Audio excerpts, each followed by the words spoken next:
ഉണ്ടാക്കാൻ പോകുന്നത് methi puri and green peas കറിയാണ്. അതിന് 1 കപ്പ് ഗ്രീൻ പീസ് 4 മണിക്കൂറോളം വെള്ളത്തിലിട്ട് വെച്ചിട്ടുണ്ടായിരുന്നു.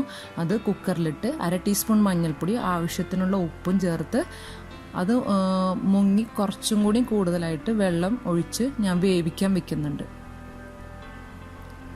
അത് കുക്കർ മുടിച്ച് വേവിച്ചു. അതിനുശേഷം ഞാൻ പൂരിക്ക് മാവ് കുഴയ്ക്കാൻ വേണ്ടിയിട്ട് 3 കപ്പ് ഗോതമ്പ് പൊടി എടുത്തിട്ടുണ്ട്. അതിലേക്ക് ആവശ്യത്തിനുള്ള ഉപ്പിട്ട് കൊടുക്കാം. 1/4 കപ്പ് മേത്തി ഇട്ട് കൊടുക്കുന്നുണ്ട്. കസൂരി മേത്തി ഉലുവയുടെ ഇലയാണ്, അത് ഡ്രൈ ആക്കിയതാണ്. അത് 1/4 കപ്പ് ഇട്ട് കൊടുത്തിട്ടുണ്ട്. നന്നായി ഒന്ന് മിക്സ് ചെയ്ത് വെള്ളം ഒഴിച്ച് നമുക്കൊന്ന് ചപ്പാത്തിക്ക് കുഴക്കുന്ന പോലെ ഒന്ന് കുഴച്ചെടുക്കാം. നല്ല സോഫ്റ്റായിട്ട് കുഴച്ചെടുക്കാം. അപ്പം നല്ല സോഫ്റ്റായിട്ട് ഇത് കുഴച്ചെടുത്തിട്ടുണ്ട്. ഞാൻ ഇത് മൂടി വയ്ക്കാം. അതിനുശേഷം നമുക്ക് ഗ്രീൻ ബീൻസിനുള്ള മസാല റെഡിയാക്കാം.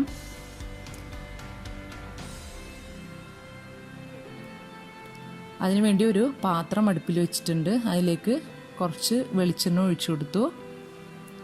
1 ടീസ്പൂൺ വെളിച്ചെണ്ണ ചൂടാന് ശേഷം 1 ടീസ്പൂൺ കടുകിട്ട് പൊട്ടിക്കാം.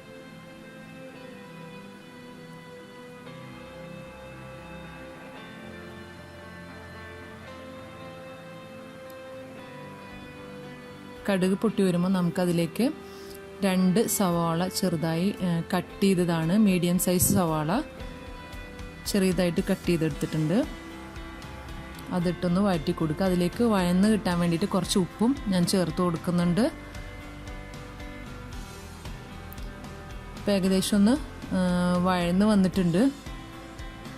ഇതിലേക്ക് നമുക്ക് ജിഞ്ചർ ഗാർലിക് പേസ്റ്റ് ആഡ് ചെയ്ത് കൊടുക്കാം. ഒരു 1.5 ടേബിൾ സ്പൂൺ ജിഞ്ചർ ഗാർലിക്കാണ് ഞാൻ ആഡ് ചെയ്യുന്നത്. ജിഞ്ചർ ഗാർലിക്ക് ചോപ്പ് ചെയ്തെടുത്താലും മതി, പേസ്റ്റ് ആക്കിയാലും കുഴപ്പമില്ല. അതിൻ്റെ ഒരു റോ സ്മെല്ല് പോകുന്നവരെ ഒന്ന് ഇളക്കി കൊടുക്കുക. അതിലേക്ക് ഞാൻ എടുത്തു വെച്ച 2 പച്ചമുളക് ചെറുതായി കട്ട് ചെയ്ത് വെച്ചത് ഇട്ട് കൊടുക്കുന്നുണ്ട്.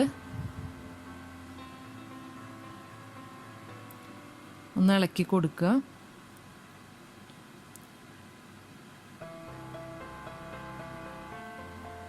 അതിലേക്ക് ഒരു തക്കാളി, ഒരു മീഡിയം സൈസ് തക്കാളി 1 ചെറുതായി കട്ട് ചെയ്തത് ഇട്ട് നന്നായി ഒന്ന് വഴറ്റി കൊടുക്കാം. തക്കാളി ഒന്ന് സോഫ്റ്റ് ആവുന്നവരെ ഒന്ന് വഴറ്റിയെടുക്കണം.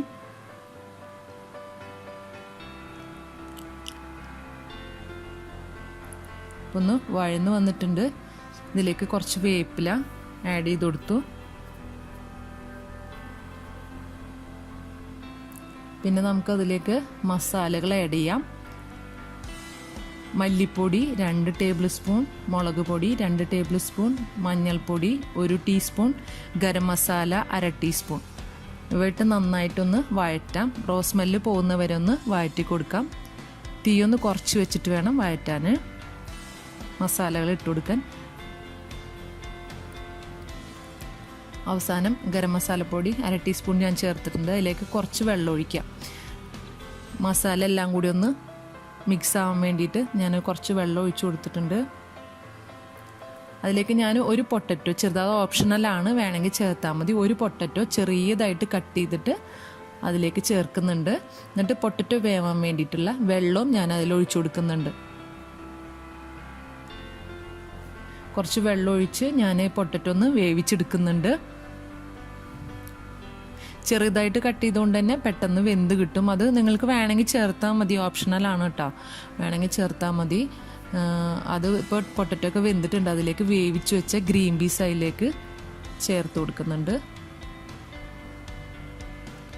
ചില ഗ്രീൻ പീസ് പെട്ടെന്ന് വെന്ത് കിട്ടും. ഞാനിപ്പോൾ ഒരു 4 വിസിൽ വന്നതിന് ശേഷമാണ് എൻ്റെ ഗ്രീൻ പീസ് നന്നായിട്ട് വെന്തത്. ചിലത് പെട്ടെന്ന് വേവും, ചിലത് കുറേ ടൈം എടുക്കും വേവാൻ.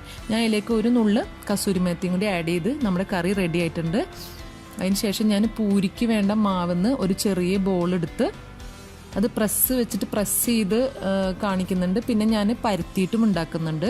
ഇത് പ്രസ്സുള്ളവർക്കാണെങ്കിൽ എളുപ്പത്തിൽ പ്രസ്സിൽ കുറച്ച് എണ്ണ തടവിയിട്ട് അമർത്തി പ്രസ് ചെയ്തെടുക്കാം. അല്ലെന്നുണ്ടെങ്കിൽ നമുക്ക് കല്ലിൽ വെച്ച് പരത്തി, ഇതുപോലെ കല്ലിൽ വെച്ച് പരത്തി നമുക്ക് പരത്തി ഓരോ റൗണ്ടാക്കി എടുക്കാം.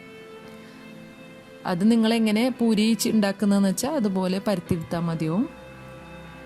ഞാൻ കൂടുതലും പ്രസ്സിൽ വെച്ച് പ്രസ് ചെയ്യുക ചെയ്യാറ്.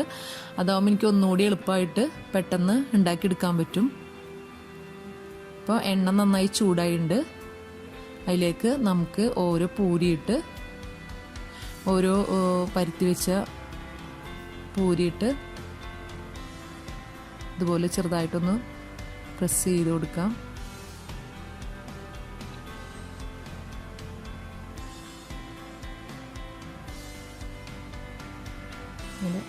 ഇതുപോലെ അതൊന്ന് തിരിച്ചിട്ടിട്ട് ഇതുപോലെ പൊരിച്ചു കോരാം. നമ്മുടെ മേത്തി പൂരി ഗ്രീൻ പീസ് കറി റെഡി ആയിട്ടുണ്ട്. എല്ലാവരും ഒന്ന് ട്രൈ ചെയ്ത് നോക്കുക.